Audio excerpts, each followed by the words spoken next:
Okay, that is better.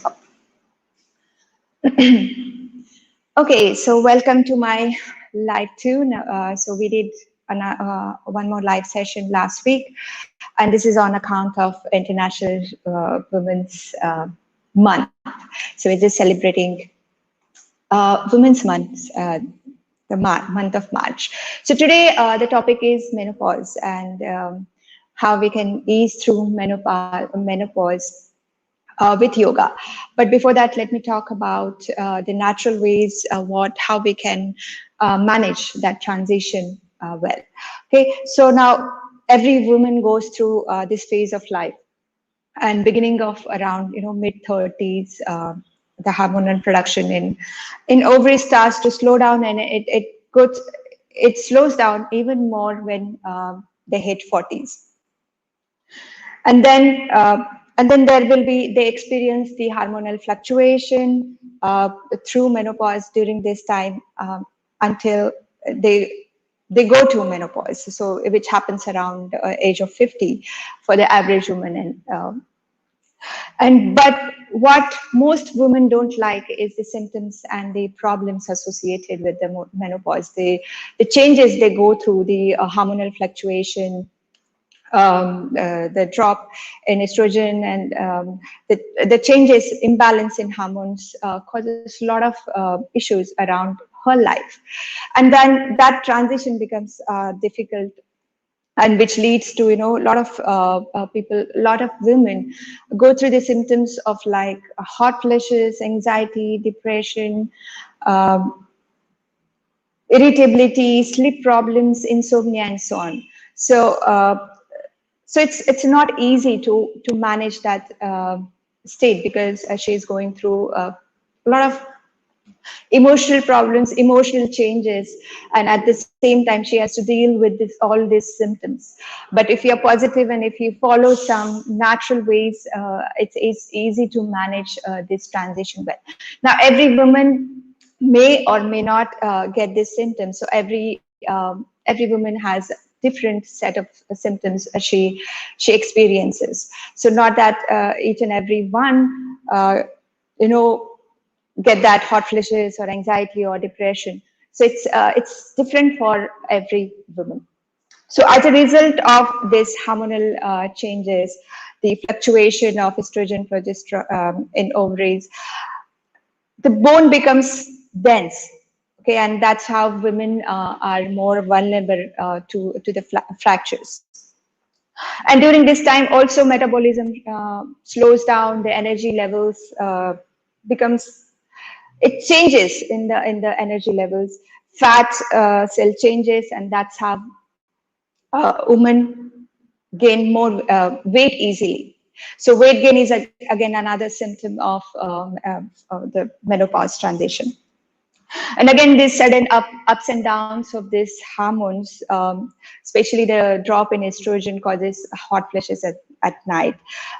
Again, which leads to anxiety, depression, irritability. So during the day, it's like too much irritation, anger comes. Irregular menses happens. So again, there's because of again hormonal changes. So there's a lot of changes happening, and maybe the women is again at the same time going through her personal problems or professional. She's at the peak of her profession. She has to handle her house, her responsibilities at work, and at the same time she has to go through this symptoms. So which becomes all the more challenging. But if we are positive and if you follow some natural ways, I think we can go through this transition very well. So again, all these things have risk of having cardiovascular diseases, cancer, osteoporosis because of the bone loss. So all this women is at the risk. So it's definitely very important that she needs to take care of her health from the very beginning, not that just when she starts feeling all these symptoms, that's when she has to. But it's very important to take care. It's again, self-care is very, very important for a woman, because again, she has to I think I feel that women is multitasking. She can handle and she can take a lot of responsibility at the same time very well. So if she has to deal with all these problems, then it becomes challenging to manage her life. So that is why take those steps right from the beginning, not when you enter that menopausal transition period, but start from child. It's best to start from childhood, start from a young age to follow and take care of yourself. So just few things how we can manage this transition. So again, it's very important to take care of our diet. That everybody knows. So diet is plays a very important role again in the transition, definitely. So women need to have food rich in calcium and vitamin D. So as I mentioned, that there's a bone loss, maybe with aging and with this hormonal fluctuation, there's a bone loss. So she needs to take food which is rich in calcium. So like calcium rich dairy products, milk, yogurt, cheese has calcium. Now vitamin D we can get it from sunlight, from the sun. So try to be out during morning to get that natural vitamin D. So now green leafy vegetables are definitely good. Again, for the weight loss, because she needs to definitely maintain optimum good healthy weight. And this again provides more of calcium to her body. So fruits, vegetables, green vegetables, leafy vegetables are very good.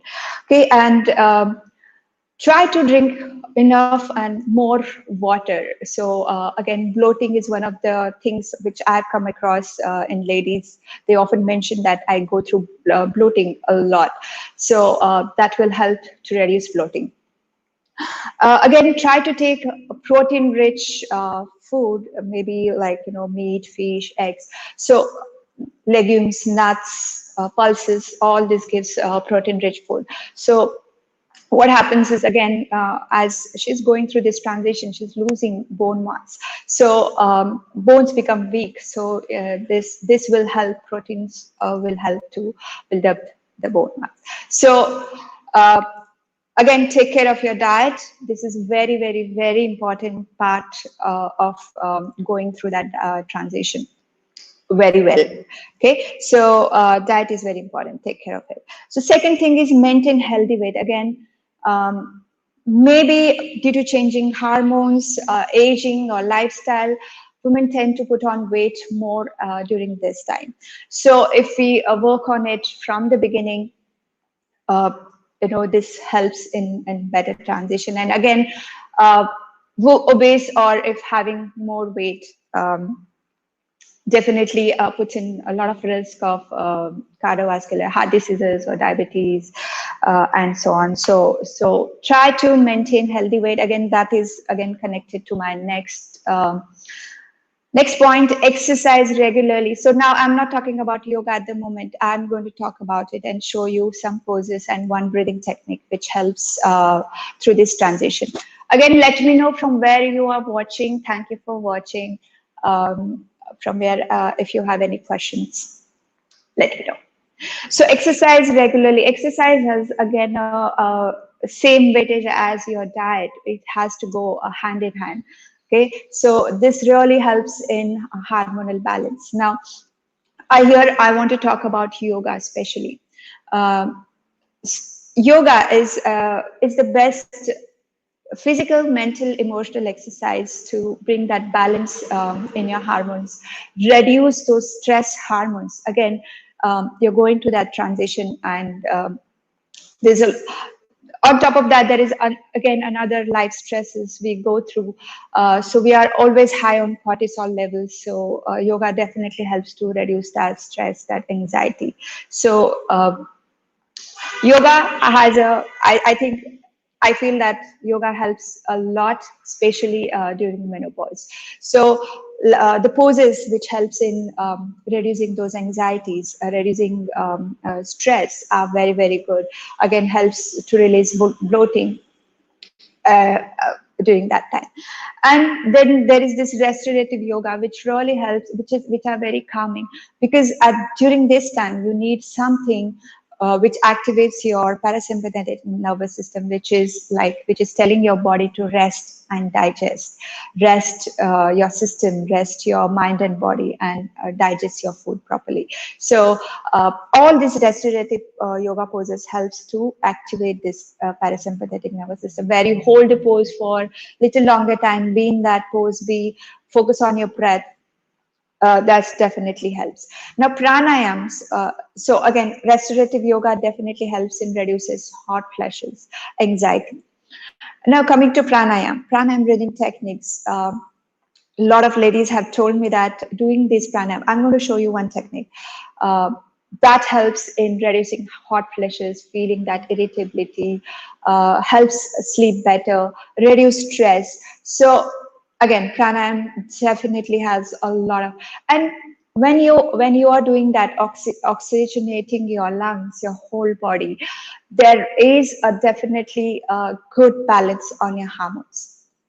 Okay, so again, I was reading one research online, and it showed that uh, not the women who just started, who have not done yoga earlier, but just started during the menopause, have reduced the symptoms about 50 to 60%.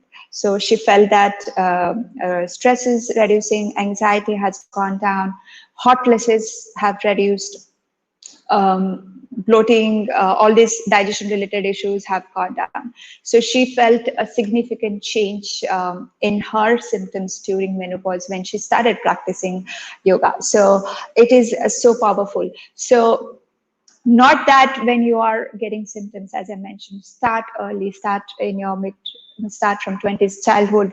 It's best to introduce your daughters this yoga from early young age. And when we are, and again, I have often discussion with my friends who are regular yoga practitioners, or who are in that phase of like 40s, mid 40s and 50s. They say that thanks to yoga, I have gone through this transition very easily without not many symptoms, not much of problems. So yoga has a great place when you have to manage hormonal imbalance and all these symptoms. So meditation definitely helps to build that emotional strength, build that mental strength, that okay, you're going through this phase. You can go, you can manage it very well. You could like, okay, this is with me, how I can manage it well, instead of getting stressed, instead of getting anxious. These are the symptoms, what I can do to manage it well. So this is the mental strength you get, I would say the knowledge you get yourself, how you can manage those symptoms and how you can manage your life well. So it's just bringing that calmness in your mind, reducing all those clutter from your mind. Meditation, mindfulness helps a lot. So this is, again, I mentioned exercise is good. If you are doing any form of exercise, definitely good. But yoga has its higher place when it comes to managing menopause and going through this transition. So I'm going to show you again the poses. But before that, I want to again mention one more point. When you're going through this transition, it's definitely not easy. Okay, you are into that different mood swings. Sometimes you are really happy. Sometimes you feel very stressed. Sometimes you feel very anxious. Sometimes very irritated. So it's very difficult to manage that phase when you're going through, not for yourself, but for the people living around you. So have a discussion with your friends, with your family, definitely, that you're going through this phase, support me, help me, or having discussion with your friends at the same time, that how we can, maybe they have gone through, they have got some other solution which they have, which some tips it helped them, which might help you also. And just talking it out, saying it to, sharing with your friends helps to release whatever you're holding on to, and not, and gives you strength, and thinking that okay, you're not alone. there is someone to support you in this transition. So just take support of your family, friends. Very, very important. This is again a very important factor to go through the transition. Okay, so let's do. I'm just going to show you 3 poses. There are a lot of poses. All each and every yoga poses helps in support for this hormonal balance. But today I'm going to show you just 3 poses. So first one is very, very simple. It's called child's pose. Let me adjust my mat here. Okay, so it's called child's pose. So just sit, bend your knees, sit on your heels, and just stretch your arms forward, rest your head. Now here, what you can do is that you can get a cushion or pillow, just rest your head. So like, just imagine this is a cushion, and just rest your forehead here. It really very soothing yoga pose, helps in releasing anxiety because the blood is rushing, blood is flowing to your head, reduces hot flushes, like helps to cool down your system and manage your, like, reduces stress as well. So it's very simple. Whenever you feel that you are into that mood swings or too much anxiety, just stay here in this portion.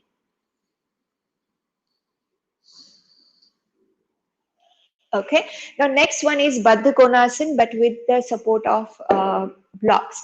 Now, if you don't have blocks, if you can see me, this is how you can keep your blocks.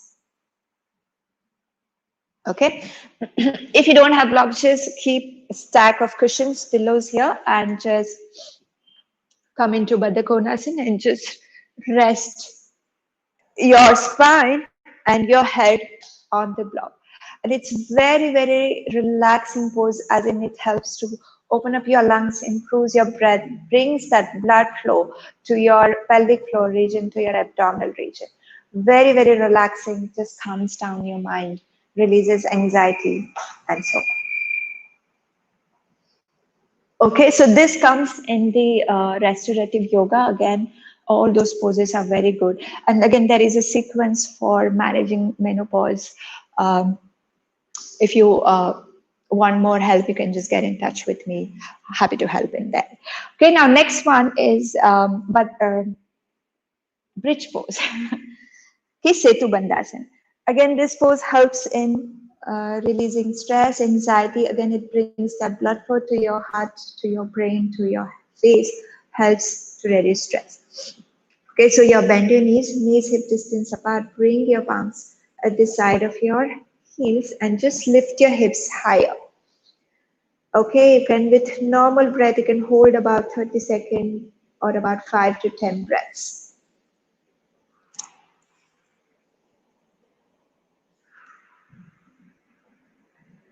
And very relaxing pose as it brings the blood flow. Okay, so these are the 3 poses which I've selected, which I felt that are very, very good. But again, there are lots of other poses which helps in supporting this transition. Now, coming to pranayama. So I'm going to show you the left nostril breathing. Again, left nostril breathing is associated with your left Chandra Nadi, which is cooling. Okay, so as the one of the major symptoms which women feel is hot flushes. This really helps in reducing these hot flushes, as well as anxiety. This left nostril breathing helps in reducing anxiety. So here, with your right palm, form Nasika Mudra. So first 2 fingers bend, use your ring finger, thumb to close your both nostril. So here, just close your right nostril and inhale and exhale from your left. Okay, so inhale and exhale. Inhale, exhale, inhale, and exhale. One more round, inhale, and exhale. And relax. Now, if you can go about 5 to about 12 to 27 rounds. But if you go for more rounds, just balance it with alternate nostril breathing at the end. So again, as I mentioned that you need to, when you do yoga or breathing or mindfulness, it really helps to activate your parasympathetic nervous system. And the same thing happens when we do left nostril breathing. So it really activates and cools down your system, helps to rest, activates the science of rest and digest in your body. So very, very good. Again, try to do it. Try. If you need more help, again, get in touch with me. If you have any question, let me know. So we are coming to the end of the live. I hope it is helpful. Some tips. Try to follow. It's very simple again. Okay, so just to recap, have a good diet, follow a wholesome diet definitely helps. If you need more support or help, again, you can connect to nutrition and just get more help from there. Okay, maintain healthy weight. Very, very good. Again, exercise helps, yoga helps. Again, manage it with the activity or being active physically and your diet. Talk to your, take support from your family and friends. It's not an easy transition, but you will go through when you have a good support from them. Yeah, and yoga is best, very, very effective for all these symptoms and going through the transition easily. Okay, so that's all. I hope it helped you. Let me know if you have any questions, or let me just see. Okay, Ajit is asking for yoga for depression. Yes. I think I do have a video on yoga for depression. Let me see. Or else I'll definitely will be doing one video on yoga for depression. Thank you so much. Any questions, let me know. Yeah, so I'll be again back live next week around the same time, Wednesday. So we will be talking about, I guess it's sleep, about sleep and how we can manage sleep with yoga and again with the natural ways. Okay, so thank you so much for watching. Thank you for listening. Thank you for being in this live session. So see you soon. Bye bye. Take care.